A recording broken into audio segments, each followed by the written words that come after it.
Hello, everyone. Warmest welcomes to Holy Comforter Episcopal Church and our YouTube Bible study. I'm the Reverend Jimmy Abbott, the priest here at Holy Comforter in Spring, Texas. And today we're talking about the gospel lesson for Easter. Alleluia, Christ is risen, the Lord is risen indeed. It's John chapter 20, verses 1 through 18. We read John every year on Easter morning, and every year I'm struck by some new detail, some new insight that someone has given me, a commentator or through my prayers. And this year I want to focus on just where all of this takes place. Notice that it's in a garden, and Mary Magdalene mistakes Jesus to be the gardener. Think back in Holy Scriptures about all the places that gardens come up. And of course, the two big ones are at the very beginning, the Garden of Eden.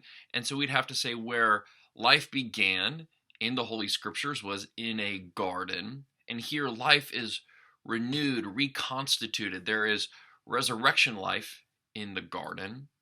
And then, of course, at the very end, in the book of Revelation, it says that there's a tree of life in the middle of the city, a garden, if you will.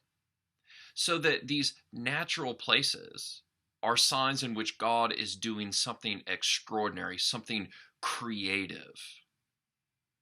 A lot of times we hear people say, oh, well, I find God more in nature. So I like to spend time outside because that's my way to connect with God. And I think we as the Christians, we ought to say, hey, you know what? We do too.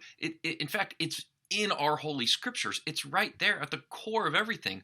Life began in a garden, life was reconstituted in a garden, and there at the end, the last vision is the tree of life giving its fruit for the healing of the nations. So at least for us here in Houston, we've been having a great streak of weather. I pray that you get outside some this week and think about all those moments in which God has revealed God's self in creation, in nature. Gosh, think back to the burning bush, right? Or the Garden of Gethsemane, all of these places that are taking place outdoors in which God reveals God's self. And give thanks for that. Give thanks for the created world that God has given us. Give thanks for the changing of the seasons and the buds and the flowers, even for the pollen that is all over our cars and our buildings and in our sinuses.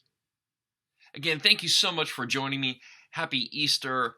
Give thanks to God for this gift of new life, and I pray that you are able to enjoy some of the green and growing things this year as a sign from God of new resurrected life.